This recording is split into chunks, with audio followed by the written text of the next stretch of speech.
anak sekalian yang sangat luar biasa, yang sangat semangat sekali menyambut kehadiran Bapak dan Ibu Guru pada siang hari ini. Untuk menambah semangat pada siang hari ini, marilah kita bunyikan yel kita ya. Tepuk semangat.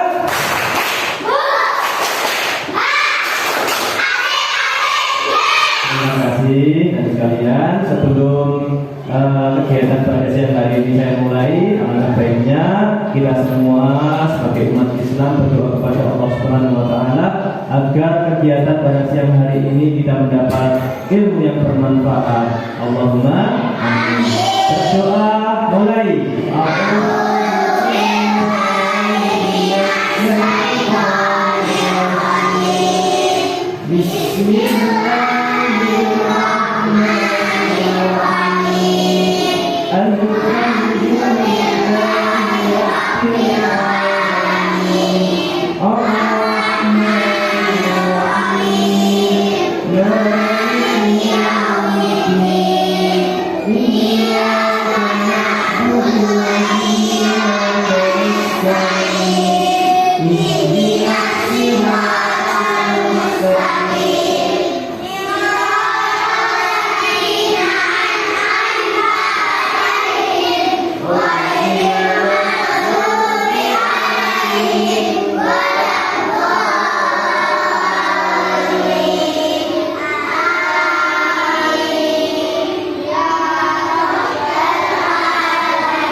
Terima kasih sekalian telah berdoa bersama.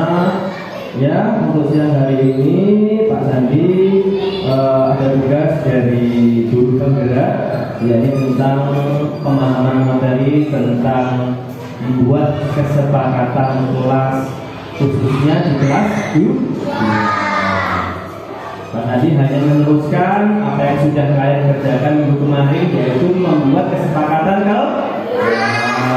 Ya. Oke, selamat datang anak-anakku yang hebat. Mari kita belajar bersama, berkolaborasi, saling mendukung demi membuat kesepakatan kelas di sekolah kita tercinta. Ya. Ya, sebelum ada soal, di sini semua ada sedikit ice breaking dulu biar kalian lebih semangat ya. Coba semuanya berdiri, ya, semuanya berdiri. Ya, semuanya berdiri ya, berdiri, Andika berdiri. Nah, kalau saya bilang pegang tangan kanan, berarti kalian tepuk tangan ke kanan. Ini ya. Ya, kalau saya bilang kiri, jadi tepuk kiri ya. Kalau saya berdiri 2 kali, 1, 2, tepuknya 2 kali. Ya, sudah bisa ya? Ya, saya akan mulai.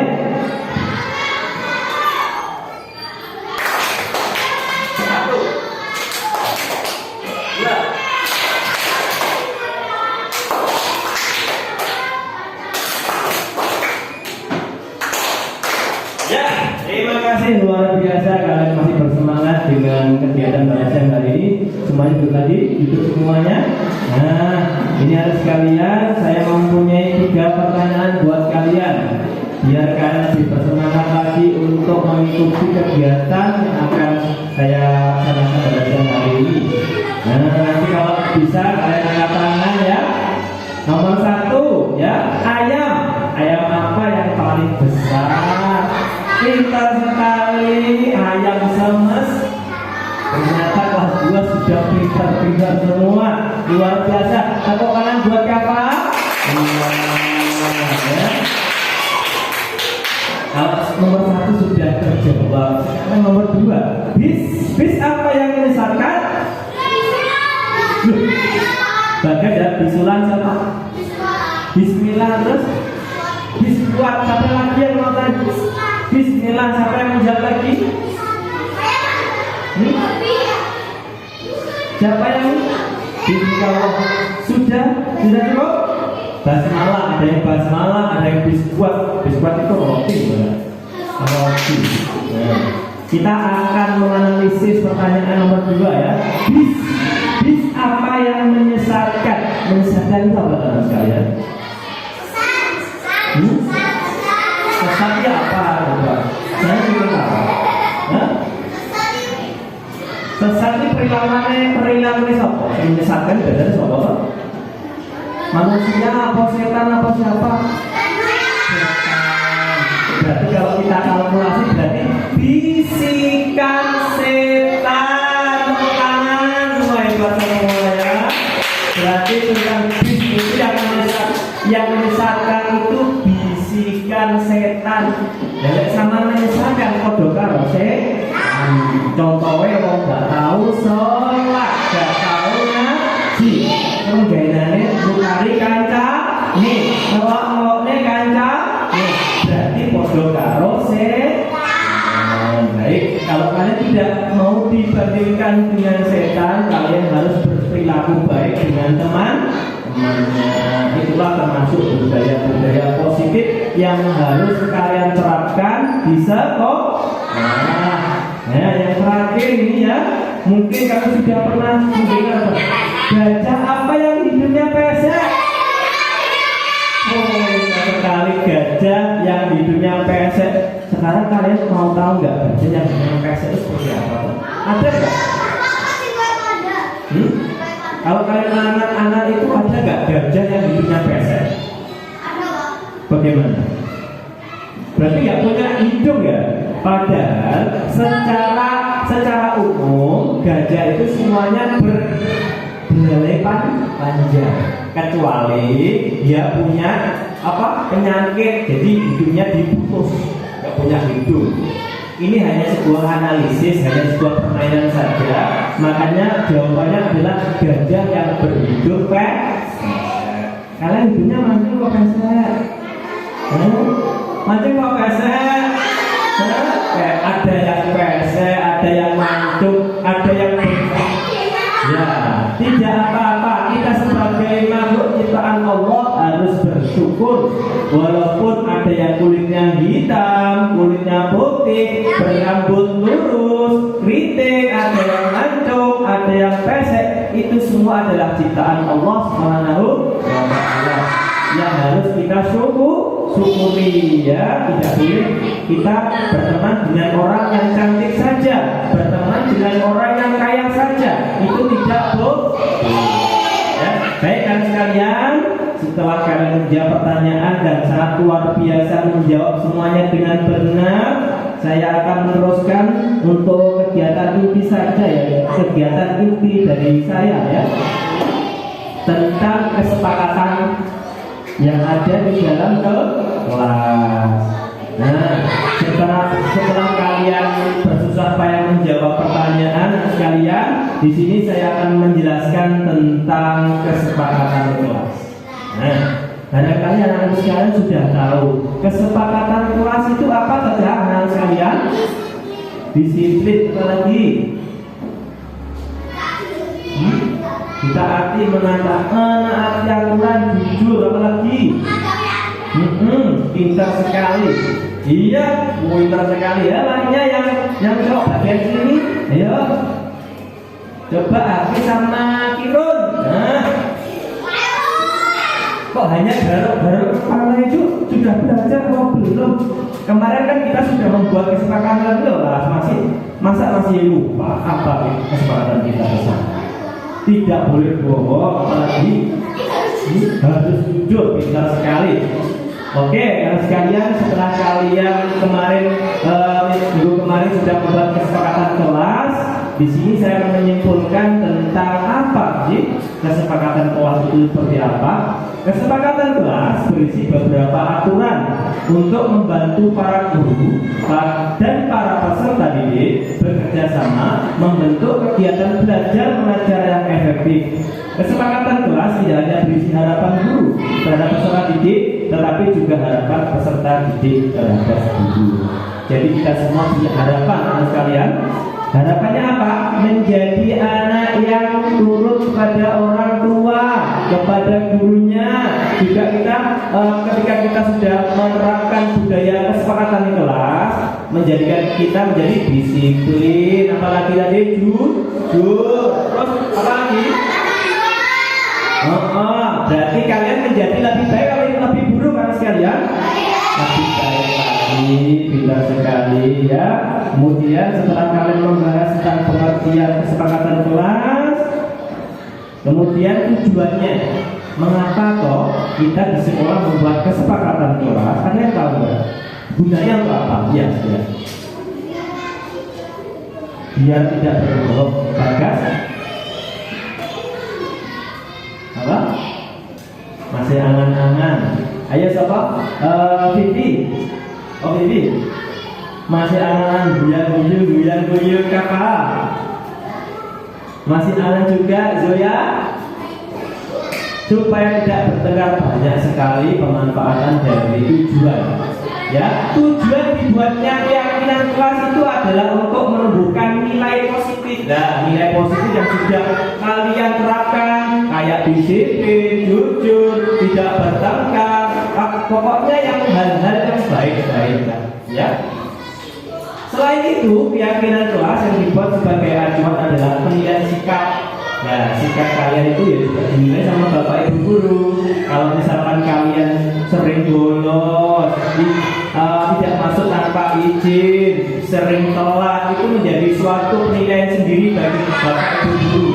Oleh sebab itu, tujuannya dibuat keyakinan kelas ya seperti itu, agar kalian tidak ada catatan merah dari bapak atau ibu guru.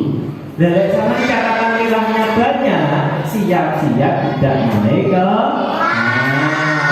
Hal itu harus kita lupa dari kapan atas kalian? Sekarang kalau kita kan sudah kecil, ya sudah umur berapa? Kamu sudah umur berapa? 9 tahun, ada yang 8 tahun, ada yang mungkin 11 tahun, itu sudah dari PAUD ke TK, terus kalian ke SD, sekarang kelas 2, berarti kalian sudah menginjak kelas 3 sudah agak besar. Jadi kalian harus mengerti bagaimana cara untuk melakukan kesepakatan kelas. Oke, selanjutnya. Nah, sekarang kalau kalian sudah mengerti artinya, sudah mengerti tujuannya, sekarang tolak ukur. Nah, tolak ukur keberhasilan tindakan aksi nyata ini adalah keyakinan kelas. Kalau kalian sudah bisa menjalankan apa yang sudah menjadi aturan kelas, berarti kalian sudah sukses.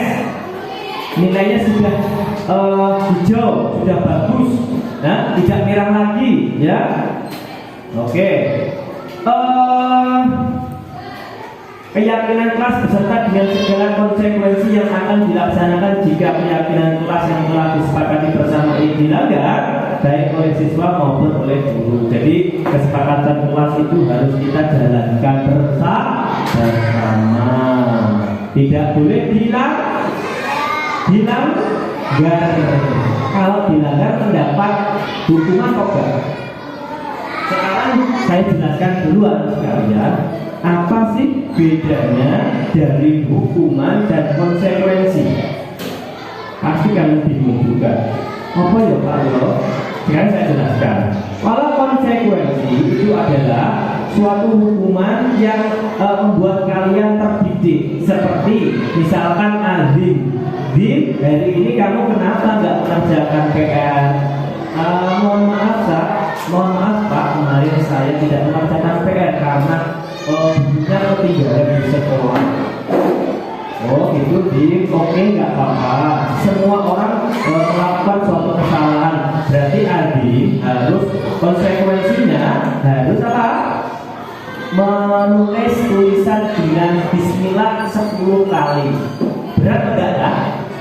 Tidak, karena itu mengandung unsur kalian agar juga, dan ada unsur kalian menjadi terdidik, membuat pembelajaran buat kalian. Akan tetapi kalau hukuman, misalkan gini, Bagas, kamu tidak mengerjakan PR, kamu harus membersihkan WC, mengitari lapangan 20 kali, push up 100 kali, berat ya? kalau namanya berat sampai menghukum kalian, nanti kalian cedera, kebanyakan push up 100 kali, terus lapangan sampai kakinya pegel semua, terus membersihkan WC sampai sakit, itu namanya hukuman. Jadi tidak sesuai dan bahkan menyakiti kalian. Efeknya adalah membuat kalian takut sama gurunya. Takut gak kalian? Misalnya gini, kamu jenenge Andrea, bukumu dibuat kamu. Lakukan dulu, boten kalau boleh buku itu namanya hukuman. Kasihan kalau anak disuruh pulang membawa sepeda ke susu, nanti kalau di jalan tertabrak motor bagaimana? Siapa yang repot? Gurunya. Itu namanya hukuman. Kalau ini beda ya konsekuensi. Andrea, kamu hari ini nggak bawa buku ya? Mohon maaf Pak, kamu nggak bawa buku karena lupa. Beda Andrea, sekarang kamu ganti teman-temannya, tetapi asalkan harus menulis Al-Fatihah sampai akhir. Nah, karena nggak berat, tetapi mempunyai suatu pembelajaran buat kalian agar tidak mengulangi lagi kesalahan-kesalahan kamu. Oke sekalian? Berarti saya simpulkan kalau tolak ukurnya adalah apabila kita sudah menjalankan suatu kesepakatan yang sudah dijalankan ya.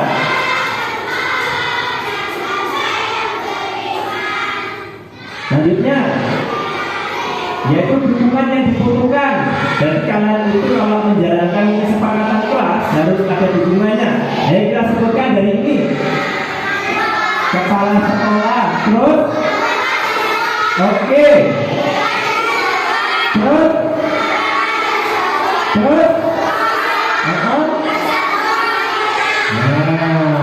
berarti kalian itu tidak sendiri ya. Ini mungkin kalian masih belum paham, makanya saya akan jelaskan. Jadi ketika melakukan kesepakatan kelas itu tidak semata saya yang membuat, akan tetapi yang saya akan membuat kalian semua juga. Jadi kalian juga membuat, gurunya juga membuat, kepala sekolah juga membuat, warga sekolah juga membuat, dan hasilnya akan disepakati bersama menjadi namanya kesepakatan yang sudah kalian lakukan minggu kemarin ya. Terima kasih. Untuk selanjutnya, nah ini ada kesepakatan yang sudah kalian kerjakan minggu kemarin. Nah di sini sudah bersemangat, sudah membuat kesepakatan. Jadi saya ini memberikan hadiah ini biar kalian lebih bersemangat lagi dalam menjalankan kesepakatan ya. Ini kesepakatan yang sudah kalian buat kemarin. Nah, yang pertama yaitu melaksanakan protokol kesehatan dengan baik. Nah, untuk bulan-bulan kemarin kan masih ada corona.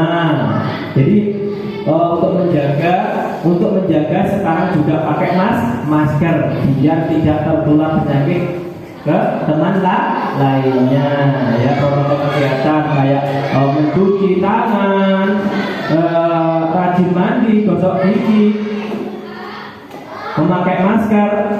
Nata, bagaimana kamu bisa membuat kesepakatan kelas dengan menulis menjaga protokol kesehatan? Bagaimana caranya, Nata?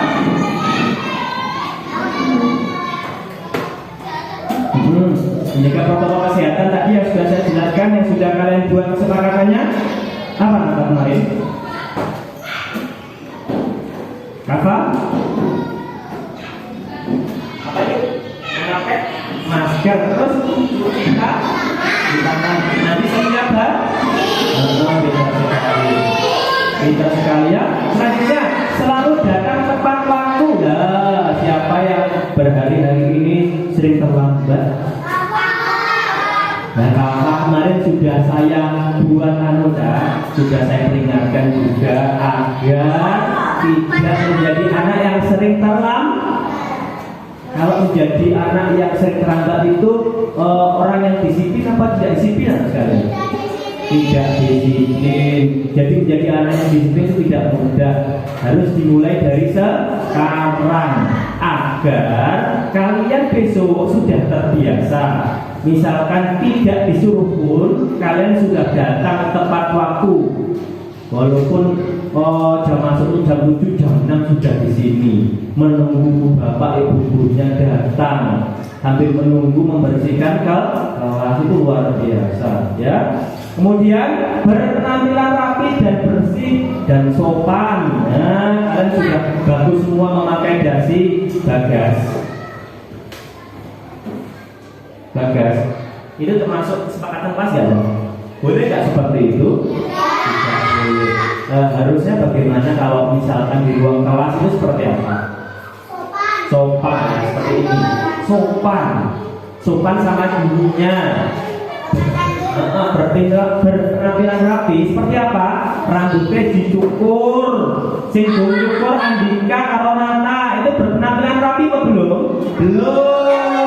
Ya. Dan untuk bajunya sudah bagus semua memakai dasi, ya. Tetapi yang kurang rapi rambutnya masih panjang. Nah, masih panjang ya. Kemudian yang keempat, menjaga kebersihan dan keindahan kelas. Alhamdulillah kelas 2 sudah luar biasa, setiap hari sudah rajin piket, membersihkan kelas, membersihkan halaman, karena Pak Sandi sudah membuat jadwal piket, jadi sudah terlaksana dengan bagus. Hari Seninnya siapa, hari Selasa siapa, sampai hari Sabtu sudah terjadwal. Jadi kalian tidak perlu untuk saya suruh, sudah mau membersihkan kelas. Luar biasa. Tepuk tangan semua untuk kelas 2 semua.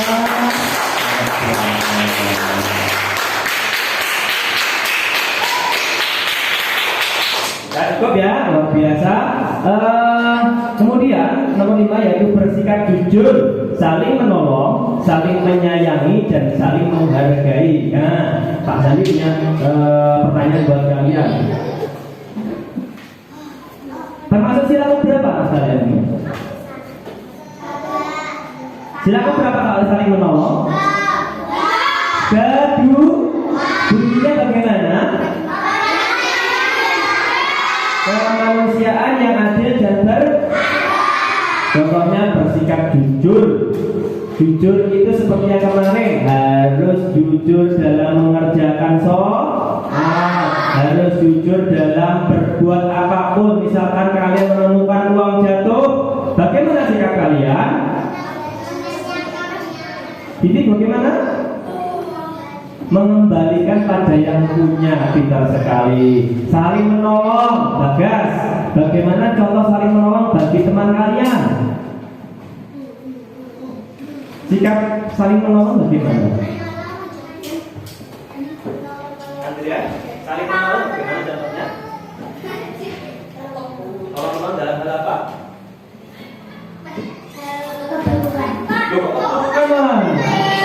Hah? Gimana apa? Ya, menolong teman yang kesusahan, seperti kita di jalan ada teman yang jatuh, harus bagaimana sikap kita? Tetapi anak sekalian, saling menolong itu harus kita teliti dulu. Misalkan, kamu habis gak iso kerjaan tugas Pak Ulama, tak tolongin. Hal itu baik atau buruk? Buruk. Lek sama tolong terus, jadi ketergantungan malah gak gelem sinau. Seperti itu. Tolong dalam hal kebaikan. Terus saling menyayangi. Nah, sesama teman harus saling menyayangi, tidak boleh membeda-beda. Andika,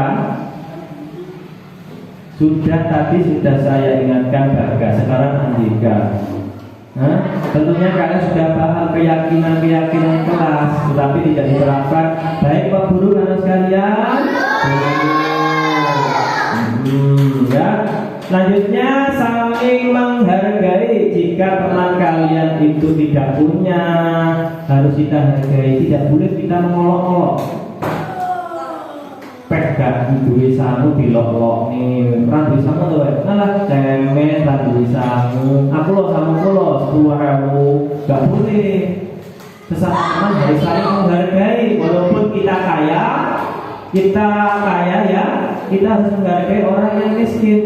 Jadi di derajatnya kita bisa dipandang Allah itu sama.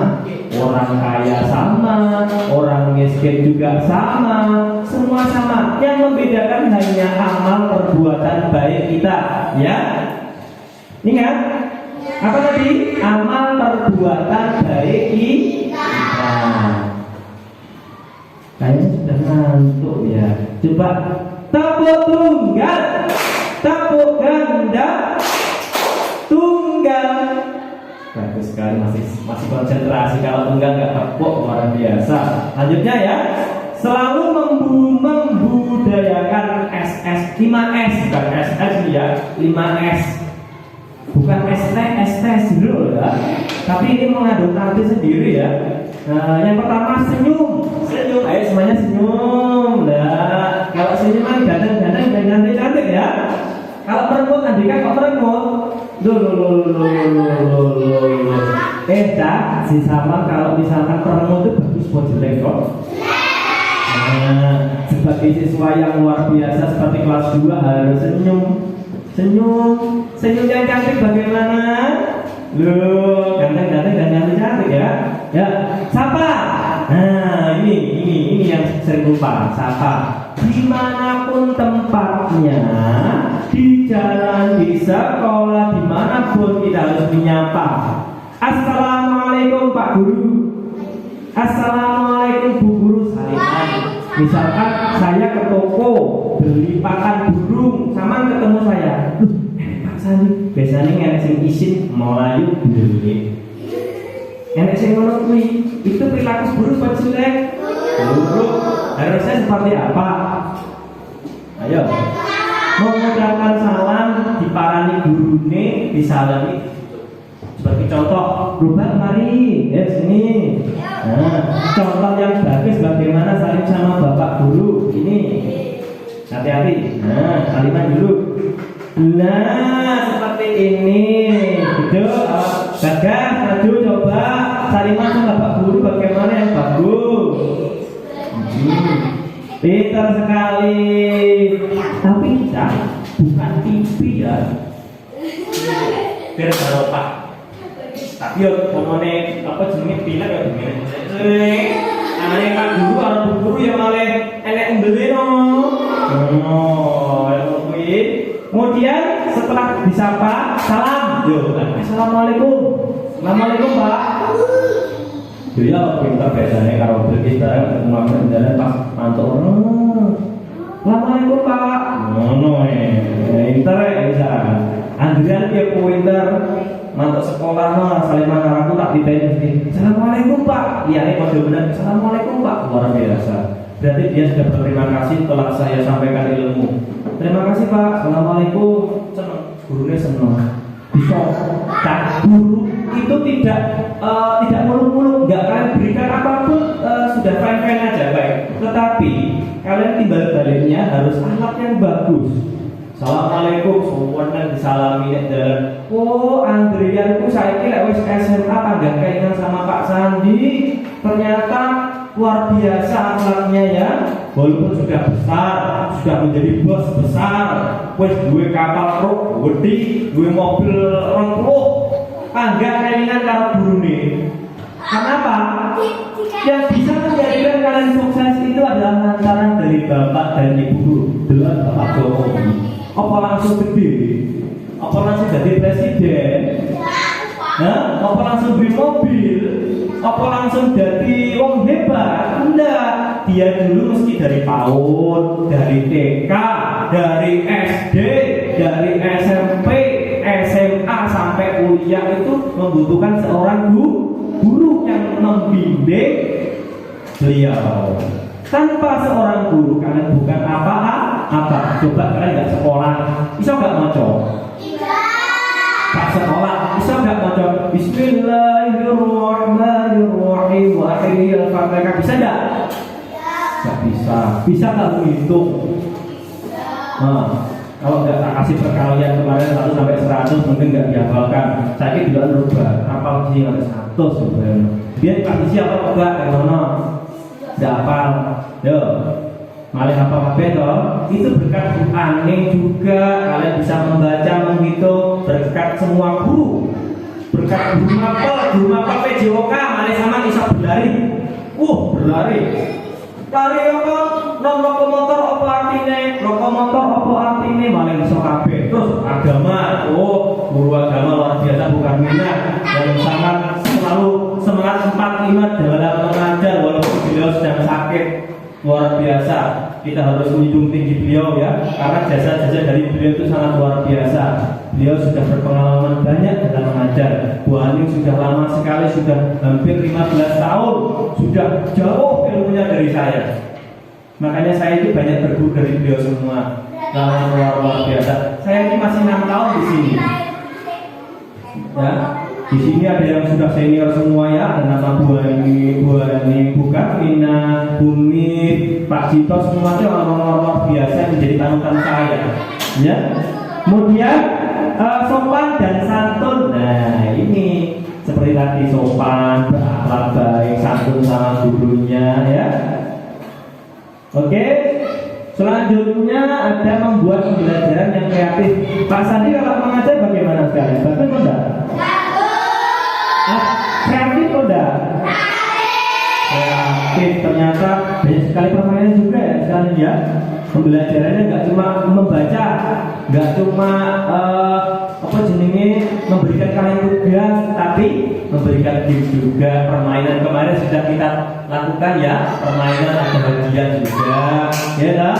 Besok lagi kita semester 2 akan mengikuti seperti itu biar kalian lebih semangat lagi dalam tema pembelajaran. Lanjut. Nah, menggunakan media handphone dengan baik, dengan bijak. Bijak bagaimana? Ini tak lanang-lanang. Lanang ini gayanya main HP, main game. Nah, sing wedok sebenarnya main TikTok.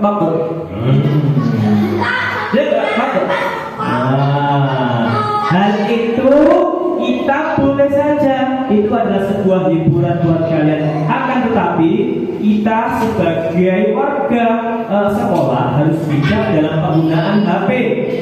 HP itu gunanya banyak sekali. Di YouTube kalau kalian ketik tentang cara mudah untuk perkalian, cara mudah untuk penjumlahan orang, itu banyak. Ternyata dengan cara seperti ini lebih cepat mengerjakan. Terus lagi, kalau kalian masih bingung dalam pembelajaran, ketik Mbak Google. Arti dari pengamalan sila ke-2, contoh pengamalan sila ke-4 metu kabeh. Tapi nih, ojo mendelok, harus dihafalkan dan gak tergantungan lek gak iso delok mbah ya. Sing mbok ikuti sing kuye kamu nanya nek ngotak ya gak manfaat kita harus melihat yang segi pemanfaatan HP dengan bijak. Mulai dari sekarang kalian harus sesuai dengan kesepakatan kamu loh ya, menggunakan HP dengan bijak. Awas, seperti kemarin saya sudah bicarakan, tak pasang CCTV ya orang-orang. Dan kalian itu tidak candu terhadap HP. Kemarin ada laporan ke saya, Pak, ngapunten ini enek putra putri kula enek sing sering main HP diomongi angel.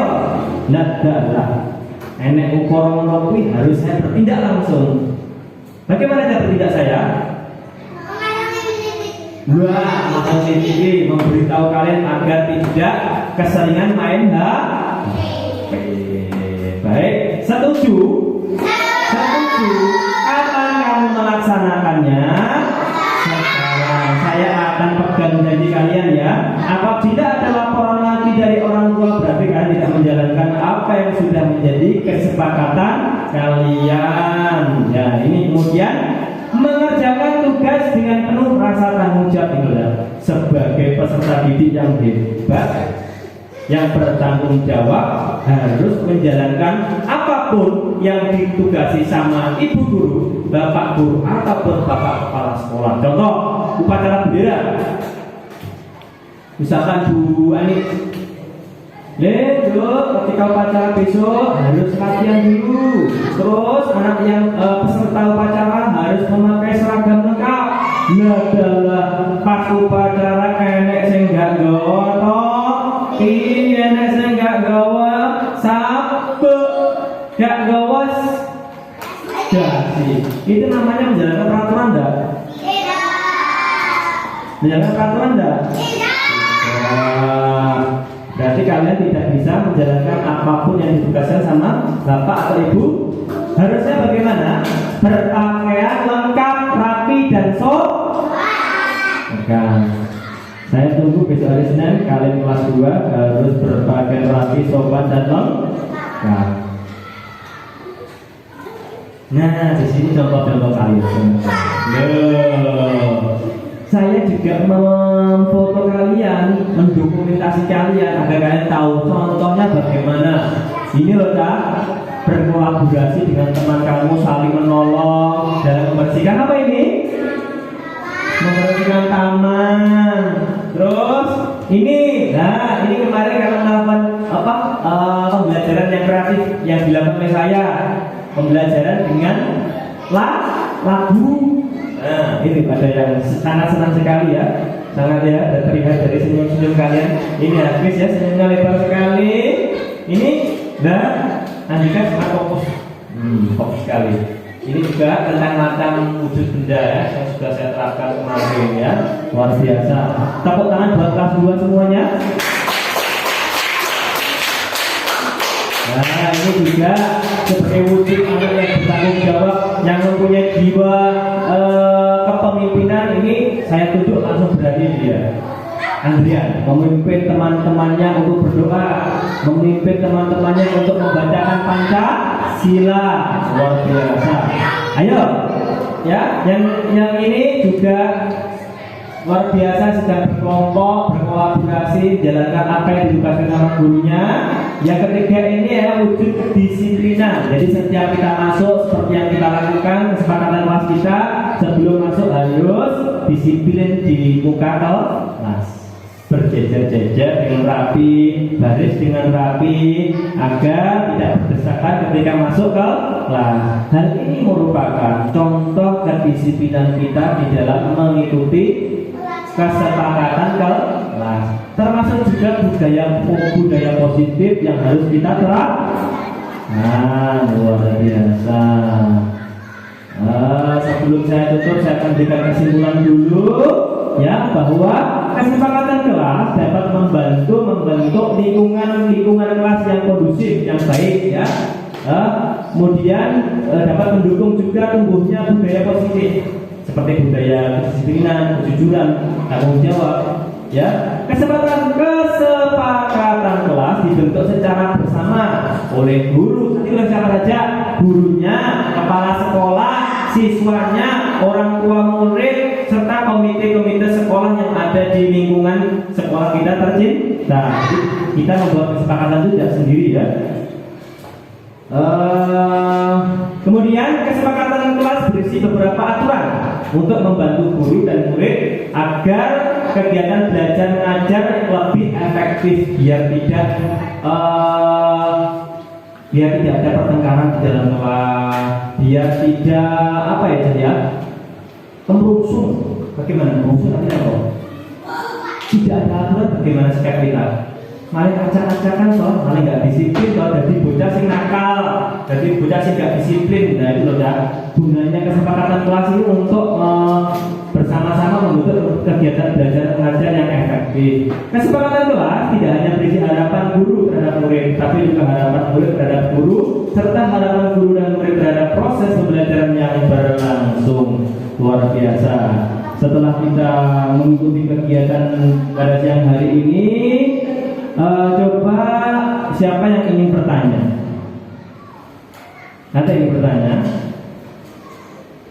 Ayo, siapa yang ingin bertanya? Bagas bertanya? Sudah paham semua tentang kesepakatan kelas yang sudah kita buat bersama? Sudah. Jadi saya pegang janji kalian ya, menjadi anak harus komitmen dalam mengutarakan apa yang sudah kalian sampaikan. Berarti kalau kalian sudah menulis, berarti kalian harus siap melakukan. Siap? Siap apa kalian? Baik, di penghujung acara ini sebelum saya tutup, Mas Andi punya hadiah dari saya. Kalau saya bilang kelas 2 bergerak, menggerakkan. Yes, gitu ya. Sebagai penutup kita harus semangat ya semuanya ya. Ya, kelas 2 bergerak, menggerakkan. Yes. Akhir kata, terima kasih setelah kalian sudah membuat kesepakatan kelas, sudah berusaha keras untuk melakukannya, sudah bergerak untuk melakukannya. Akan tetapi ingat pesan dari saya, ya, pesan dari saya tidak hanya ditulis, tetapi dilakukan. Mudah menulis, tapi melakukan yang sulit. Harapan saya sebagai anak yang hebat, tidak hanya di kelas 2, kelas 3, kelas 4, dan seluruh lembaga-lembaga dari SMP, SMA, perguruan tinggi harus kalian tanamkan sifat-sifat baik dan budaya positif. Setuju? Setuju? Tepuk semangat.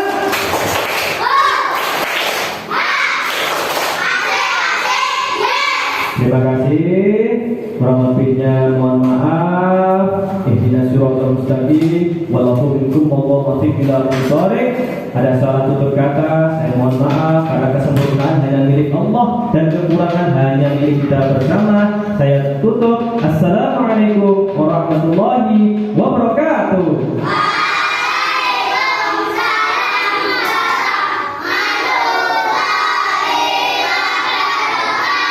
Indonesia maju, merdeka! Indonesia maju, merdeka!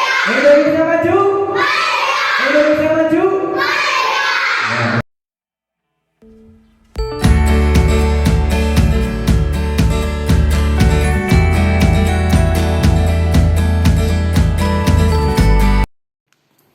Baik, saya mulai. Assalamualaikum warahmatullahi wabarakatuh. Ibu, bagaimana kabarnya pada siang hari ini? Alhamdulillah, luar biasa Ibu. Mohon maaf di siang bolong ini dengan sedang saya kumpulkan untuk sekedar untuk pengimbasan materi saya yang ada di Guru Penggerak. Sebenarnya saya benar-benar tidak pantas untuk berdiri di sini. Lebih pantasnya dengan sedang yang sudah berpengalaman dari saya. Akan tetapi saya ditugasi sama fasilitator saya untuk menjadi pemateri pengimbasan di Guru Penggerak ini. Ibu sekalian, saya buka gini. Baik, saya mulai lagi. Assalamualaikum warahmatullahi wabarakatuh. Waalaikumsalam warahmatullahi wabarakatuh. Bismillah, alhamdulillah, wassalatu wassalamu ala rasulillah Sayyidina Muhammad ibn Abdillah wa ala alihi wa sahbihi wa mawala. Pertama-tama marilah kita panjatkan puja dan puji syukur kehadirat Allah Subhanahu wa taala yang mana pada siang yang cerah ini kita bisa diberikan kesempatan oleh Allah dengan bisa duduk di sini berdiskusi bersama dengan keadaan sehat walafiat.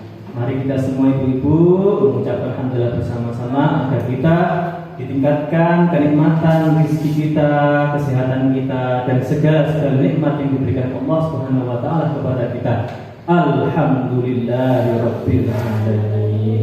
Terima kasih Ibu. Yang kedua kalinya sholawat serta salam tetap tercurahkan kepada junjungan kita Nabi besar Muhammad sallallahu alaihi wasallam yang mana beliaulah yang telah membimbing kita dari zaman jahiliyah menuju alam Islam yakni agama Islam ini. Mudah-mudahan kita semua menjadi umatnya Rasulullah dan yaumil qiyamah mendapat syafaat beliau. Mari ibu semua mengucapkan sholawat dengan ucapan Allahumma sholli ala sayyidina Muhammad wa ala ali sayyidina Muhammad.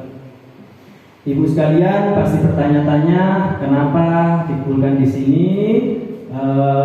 saya di sini, berdiri di sini dengan tujuan menjalankan perintah yang sudah dimandatkan sama saya, menjadi guru penggerak dan pengibasan di aksi nyata saya di modul 1.4. Loh Pak, kok 1.4, yang 1.1 dan 1.2 dan 3 itu bagaimana?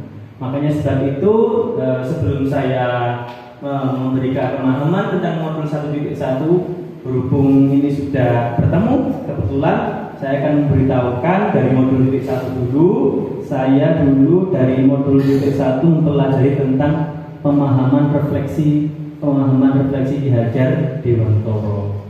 Yang mana di pemahaman tersebut saya sudah diajari tentang bagaimana sebagai menjadi seorang guru bisa menuntun, membimbing, mengawasi murid-murid kita semua menjadi lebih baik lagi. Jadi kita semua itu berpihak pada murid. Ibarat dari bahasa Inggrisnya student center. Jadi seorang guru itu nggak boleh kita menjat anak tersebut menjadi do saman harus pintar, bijinya harus songo, harus hafal ini, hafal itu dan sebagainya, nggak boleh. Jadi anak itu mempunyai potensi sendiri-sendiri. Ada anak yang pintar literasi, pintar menghitung, dia senang dengan visual, dengan suara saja. Itu semua menjadi potensi yang ada di seluruh murid kita semua. Jadi di pemahaman refleksi Ki Hajar Dewantoro itu hanya 12% yang kelihatan. Jadi 88% masih menjadi PR kita semua agar meningkatkan kualitas dari peserta didik kita semua. Kemudian yang di modul 1.2 kita semua telah mempelajari tentang peran dan nilai guru penggerak, di mana nilai-nilai tersebut tidak jauh lebih dari profil pelajar Pancasila yang sudah kita terapkan bersama. Masih ingat kan dengan profil pelajar Pancasila? Yang pertama apa Ibu? Bertakwa kepada Tuhan Yang Maha Esa. Yang kedua, mandiri. Terus yang ketiga apa? Apa? Berkebinekaan tunggal. Terus lagi bertanggung jawab. Yang terakhir bernalar luar biasa. Tepuk tangan dulu Ibu. Luar biasa. Di yang bolong ini masih semangat sekali. Kemudian yang ketiga yaitu modul 1.3. Di sini kita sudah mempelajari tentang visi guru penggerak. Kemarin kebetulan dari kelompok kami telah mengeksplor tentang visi guru penggerak tentang meningkatkan kualitas peserta didik dengan cara meningkatkan pemahaman tentang IT, berkarakter pelajar Pancasila dan sukses mengembangkan bakatnya. Jadi intinya sekarang ini semua pakai IT. Harusnya di SD tertingkat ini semua pakai HP. Tetapi mungkin dari pertimbangan Bapak Ibu mungkin bisa gunakan dari segi penggunaannya. Jadi harusnya SD itu sudah menggunakan IT. Dari IT tersebut kita bisa mempelajari banyak hal, pembelajaran secara online, aplikasi-aplikasi baru yang dapat meningkatkan kualitas peserta didik itu sendiri. Kemudian untuk meningkatkan karakter peserta didik kami dengan mengusung tema berkarakter profil pelajar Pancasila dengan ini sudah diterapkan Bapak Ibu semua. Dan yang terakhir yaitu mengembangkan bakatnya. Jadi mengembangkan bakatnya itu sudah menjadi suatu kewajiban bagi kita semua agar bisa dari nol kita membimbing dari SD kita tercinta sampai nanti bisa menjadi bekal ketika SMP, SMA dan perguruan tinggi. Maka dari itu ibu-ibu semuanya kita tahu peserta didik semua itu beraneka ragam kemampuan. Jadi misalkan si kelas 3 Ibnu muridnya Bu Lindi itu nggak bisa sama Bapak. Ternyata dia di luar punya kemampuan khusus. Misalkan dia bisa bisa membuat YouTuber. Nah seperti itu. Kita harus bisa mendampinginya agar kemampuan yang terpendam itu menjadi kemampuan yang mempunyai ciri khas sendiri. Ternyata besok besar dia itu lebih pandai untuk meraup rezekinya. YouTube itu banyak sekali loh gajinya. Dengan Persani Koko Channel itu berapa gajinya?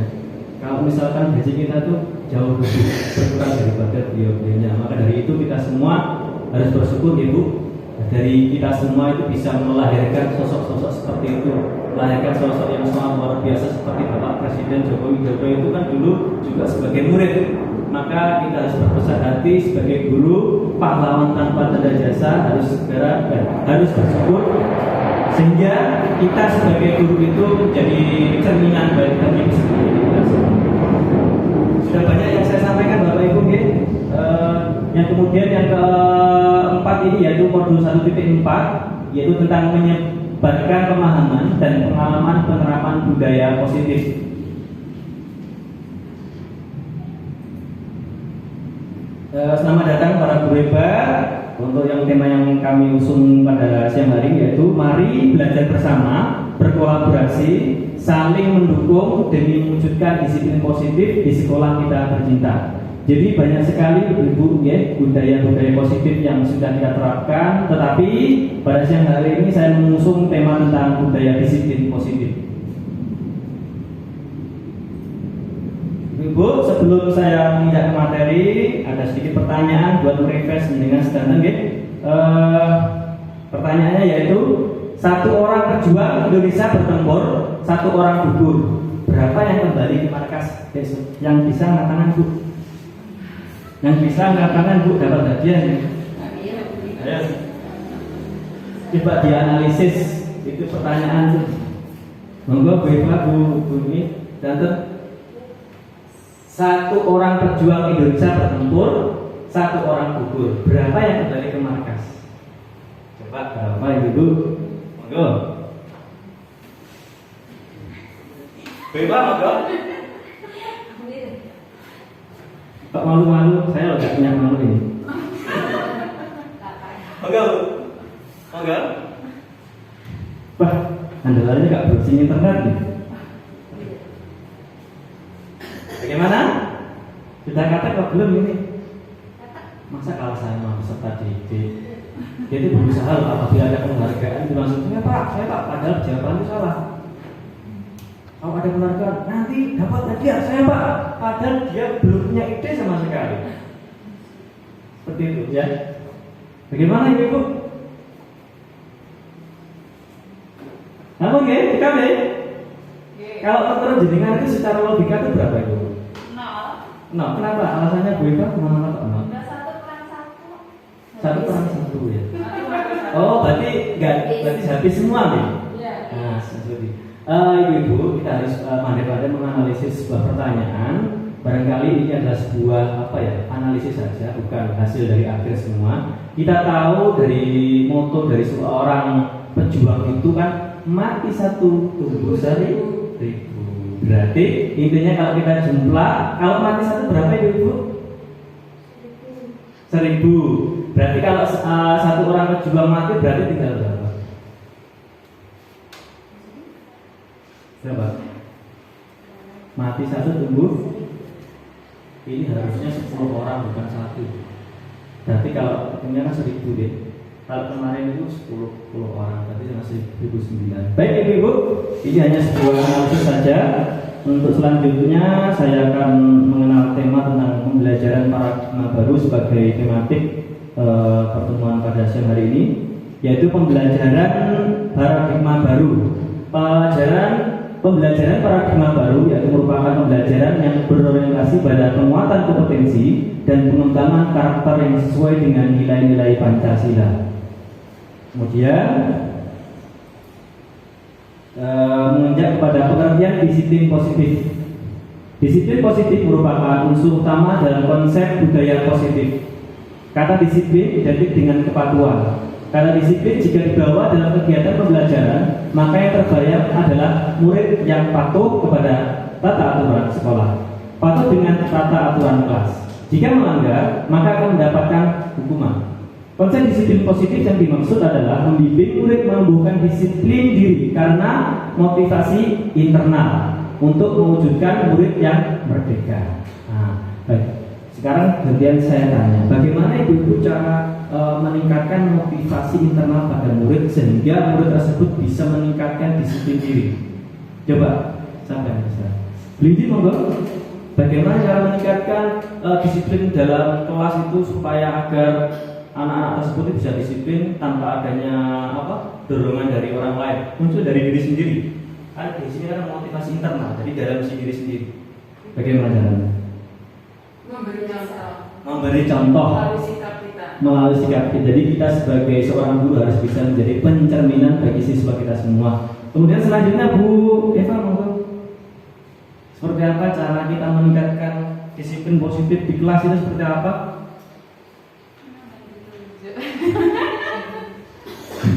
Internal ya. Internal, kalau internal dari diri sendiri. Guru berarti masuk internal apa bukan? Semangat dari guru itu juga internal juga Bu, karena akan menumbuhkan dari sikap-sikapnya sendiri, muncul dari jiwanya anak didik kita. Bisa dengan lebih semangat. Ya. Terima kasih Ibu-ibu, jawabannya sangat luar biasa ya. Kemudian untuk selanjutnya ada 5 kebutuhan dasar manusia. Ibu-ibu sebagai manusia, manusia melakukan segala usaha terbaik untuk mendapatkan apa yang mereka inginkan. Saat semua kegiatan terpenuhi, tandanya kita telah memenuhi satu atau lebih dari satu kebutuhan dasar. Ibu-ibu, kita tahu tadi ada 5 kebutuhan dasar. Yang pertama apa Ibu? Kebutuhan hidup untuk bertahan hidup, survival. Itu intinya pada kegiatan kita sehari-hari, misalkan makan, minum, menikah, itu termasuk kehidupan bertahan hidup. Kalau kita contohkan kepada peserta didik kita semua, ini yang membahas kepada yang belum kita nonton ya. Kalau kita tidak bisa bertahan hidup akan apa ya, minder dan lain sebagainya. Kita imbaskan kepada murid kita semua, misalkan si A itu belas ya bisa baca. Kalau dia tidak bisa bertahan, pasti dia akan malu, minder. Maka sebab itu kita semua sebagai guru harus membimbing mereka agar lebih berani lagi, ya. Tugasnya beli di buahnya, kan masih PR-nya banyak pasti kan. Alhamdulillah di kelas 2 nggak ada nih. Kelas 2 kata ya Allah. 2, cinta dan kasih sayang. Sebagai seorang guru kita harus menyayangi, merasa dicintai, merasa dihargai. Jangan kita milih-milih saja, kok cak pinter kaya tak sayangi, kok sakit tak sayang, mergosuki dan sebagainya. Jangan Bu, kita sebagai guru harus adil dalam menyayangi murid kita. Yang ketiga, kebebasan. Nah ini Bu, kita harus peka sebagai seorang guru. Kebebasan. Jadi kita sebagai pendidik, misalkan kita mengajar, dan sebagainya, tanpa menghiraukan apa yang efek dari siswa tersebut. Ternyata siswa tersebut tidak senang dengan metode kita. Kita harus peka.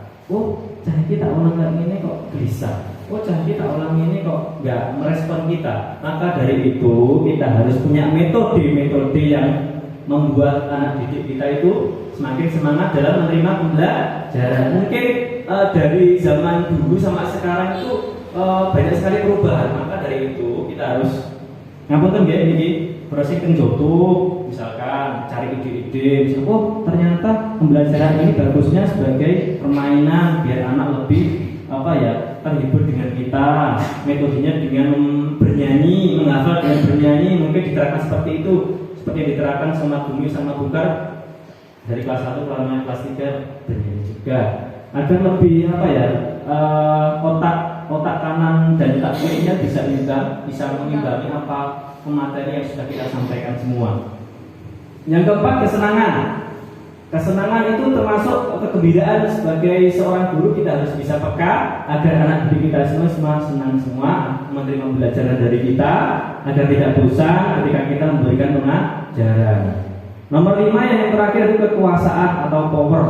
Kekuasaan tersebut yaitu sifat yang dihargai. Ini sebagai seorang guru harus menjadi fasilitator utama membimbing peserta didik kita agar bisa menjadi anak yang tidak temperamental, merasa dihargai. Kita lihat di YouTube ya, ada yang anak-anak seperti sekarang itu ada geng-gengan, merasa kuat, merasa kaya, merasa ganteng, merasa cantik dan sebagainya. Maka dari itu kita harus sangat-sangat sabar dalam membimbingnya agar bisa menstabilkan emosi-emosi yang ada di dalam peserta didik kita semua. Baik, dari 1 sampai 5 dari kebutuhan dasar manusia ada yang ditanyakan Ibu-ibu? Betul nggih? Kelihatannya buku sudah mengantuk. Kemudian Di sini sudah saya persiapkan tema tentang teori dalam disiplin positif, yaitu teori motivasi, teori hukuman, teori penghargaan, dan teori restitusi. Yang pertama yaitu teori motivasi. Jadi dosen dalam bukunya Restructuring School Discipline menyatakan ada 3 motivasi perilaku manusia. Yang pertama, untuk menghindari ketidaknyamanan atau hukuman. Yang kedua, untuk mendapatkan imbalan atau penghargaan dari orang lain. Dan yang terakhir adalah untuk menjadi orang yang mereka inginkan dan menghargai diri sendiri dengan nilai-nilai yang mereka percaya.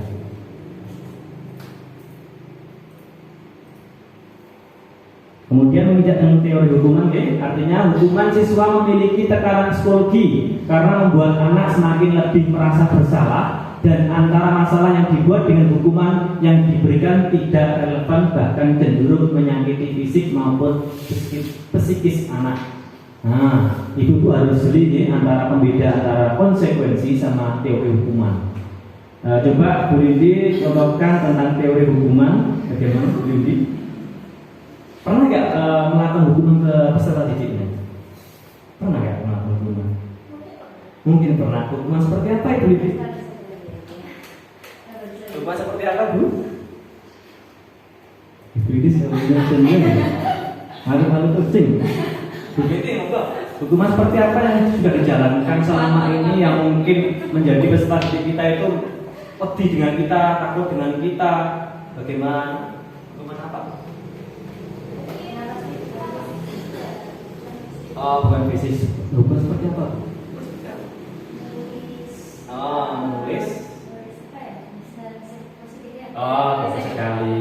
Ibu-ibu kita harus tahu, harus jeli antara konsekuensi dengan hukuman. Berarti yang diterapkan ibu-ibu sudah betul ternyata, bukan hukuman yang diterapkan, akan tetapi konsekuensi. Misalkan kalau hukuman seperti ini, sama nggak kerjaan PR? Ya, kasih kayak push up 100 kali, hubungi lapangan 10 kali, itu nggak sesuai, Bu. Bahkan bisa menyakiti fisik dia.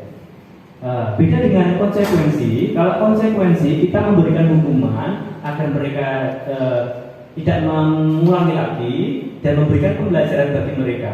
Seperti contoh, sama nggak kerjaan PR? Coba kamu nulis Al-Fatihah sampai akhir, itu memberikan pembelajaran.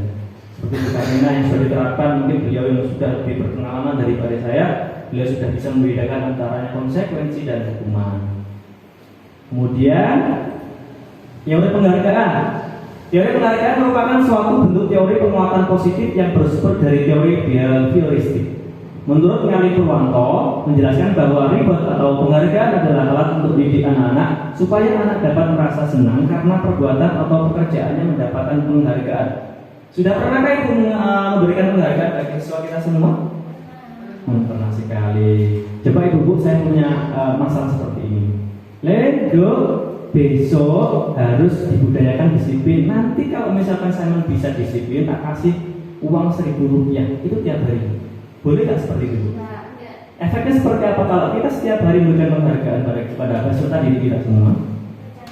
Kecanduan. Oleh sebab itu, ibu-ibu, kita harus tahu posisi tentang bagaimana cara memberikan penghargaan bagi siswa kita semua agar tidak kecanduan, ya. Biasanya gini, Bu Binti gak masuk karena Bu Binti sudah menggunakan keyakinan kelas dalam memberikan penghargaan setiap hari. Kecanduan, ternyata keesokan harinya amburadul disiplinnya, barisnya amburadul langsung mampu. Karena yang memberikan penghargaan itu siapa? Bu Binti. Karena menjadi apa gitu? Nyandu sama Bu Binti. Itu pengalaman saya kemarin. Ternyata pembelajaran terus-terusan saya buat game. Kecanduan anak. Pak, kok nggak ada game? Kecanduan ternyata. Maka dari itu kita harus pandai-pandai dalam memberikan apapun reward ataupun apapun yang metode, itu harus bisa kita pintar-pintar mengolahnya. Itu, okay? Kemudian teori restitusi, yaitu proses menciptakan kondisi bagi murid untuk memperbaiki kesalahan mereka. Dengan penerapan restitusi tidak membuat psikologi murid menjadi tertekan, akan tetapi diperkuat agar murid tersebut dapat memperbaiki masalahnya dan tetap dapat menyatu dengan kelompoknya tanpa ada rasa minder dengan teman-temannya. Seperti di dalam penerapan restitusi itu ada tiga dulu, yang pertama menstabilkan identitas, dua validasi tindakan yang salah, yang ketiga itu menanyakan keyakinan. Yang pertama yang saya bahas yaitu menstabilkan identitas.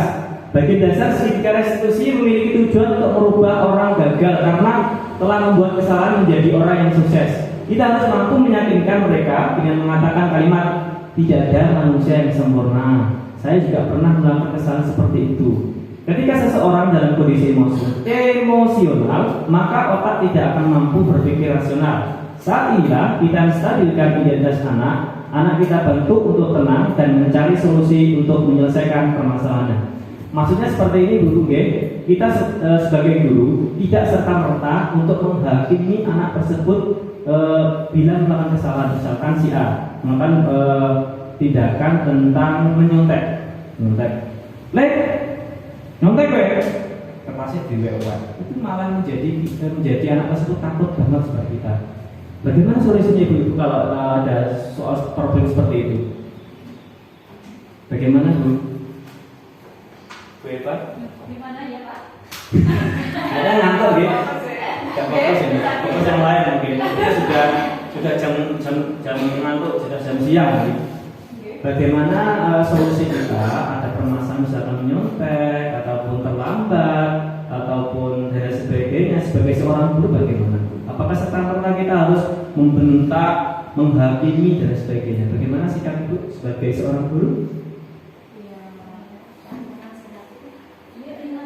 Menasihatinya. Dalam studi kasus yang saya terapkan ini adalah namanya restitusi. Maka dari itu ada pernyataan tidak ada manusia yang sempurna anakku sekalian. Bapak Ibu juga pernah melakukan seperti itu. Maka dari itu kita harus budayakan sikap yang jujur, harus kita gendem. Tadi intinya menstabilkan identitas permasalahan yang sudah diperbuat oleh peserta didik kita semua. Jadi nggak serta-merta kita langsung bentak, nggak boleh seperti itu ya.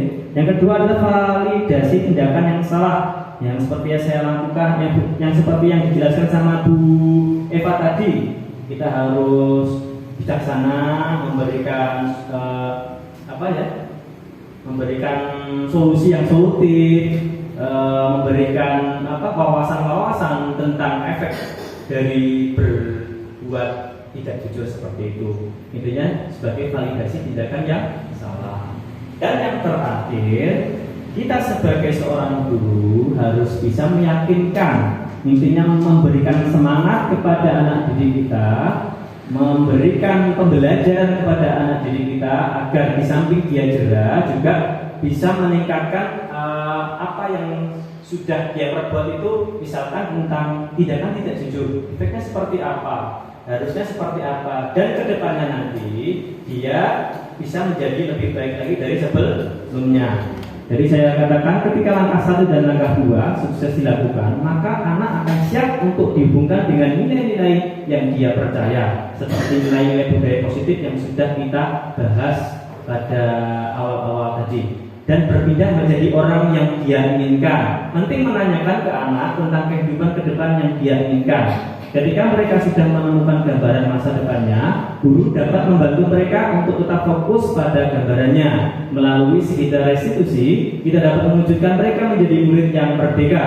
Mereka mampu menyelesaikan masalah dengan motivasi internal dan bertanggung jawab terhadap pilihannya sendiri. Berikut contoh penerapan segitiga restitusi yang sudah saya terapkan. Ini cuma satu, berhubung kemarin 2, saya terapkan satu saja, itu tentang perilaku terlambat masuk kelas.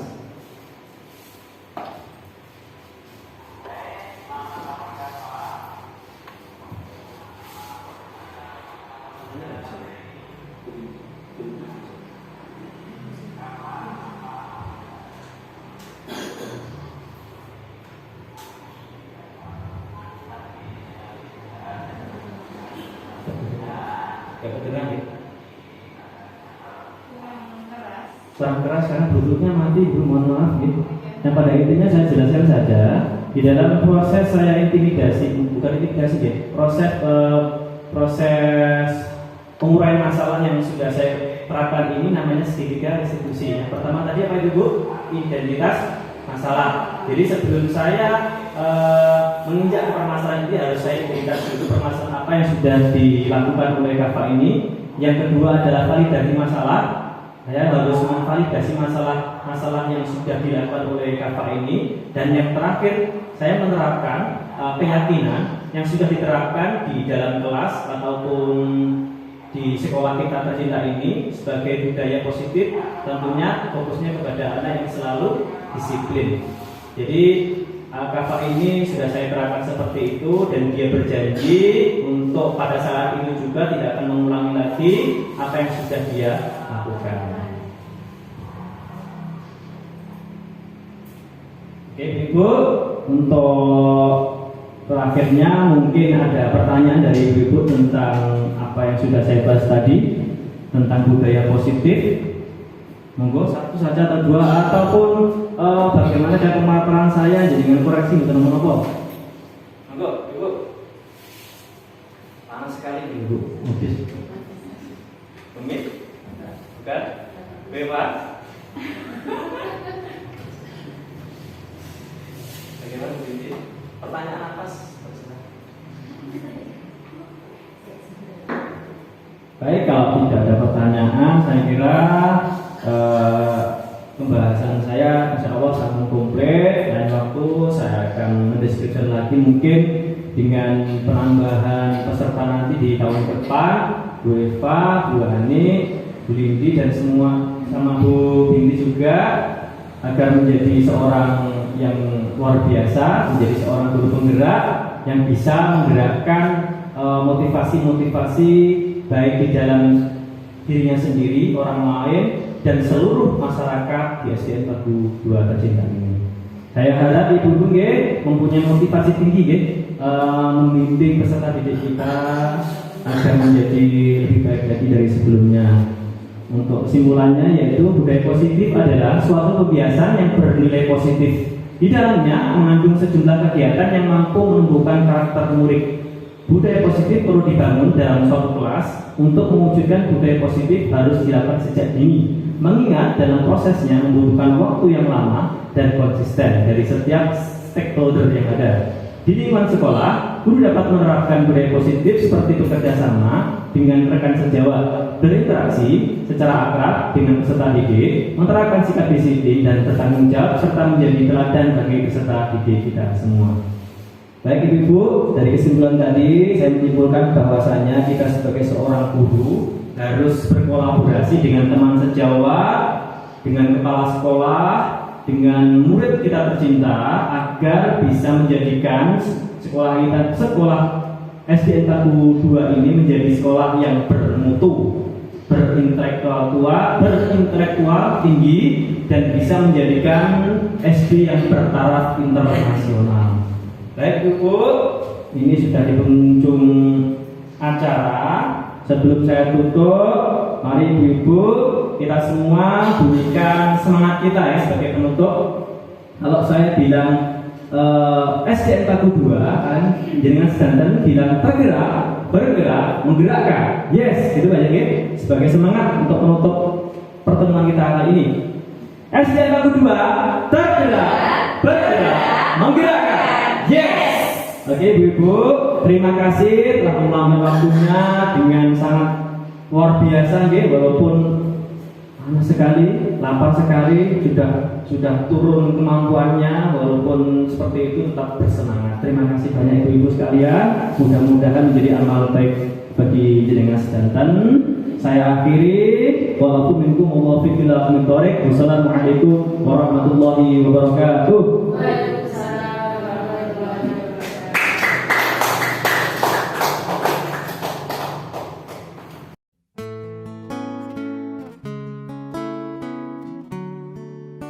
Assalamualaikum warahmatullahi wabarakatuh. Perkenalkan, nama saya Binti Solekah, guru kelas 4 di SDN Pagu 2, teman sejawat dari Bapak Dwi Alfasandi sebagai calon guru penggerak.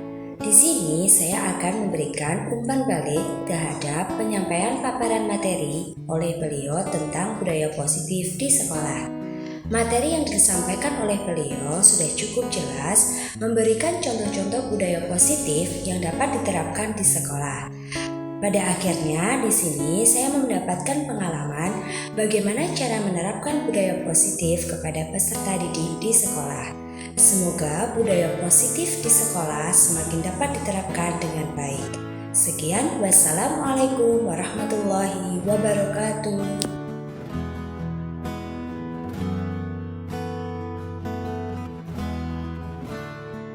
Warahmatullahi wabarakatuh. Perkenalkan, nama saya adalah Vanessa Angelika Bilqis. Saya adalah murid kelas 2. Wali kelas kami adalah Pak Sandi. Menurut saya, Pak Sandi adalah guru yang luar biasa karena telah mengajar kita semua tentang budaya-budaya positif, khususnya disiplin positif. Tidak hanya itu, beliau telah membimbing kami untuk membuat keyakinan kelas yang berkarakter profil pelajaran Pancasila. Terima kasih banyak Pak Sandi. Assalamualaikum warahmatullahi wabarakatuh.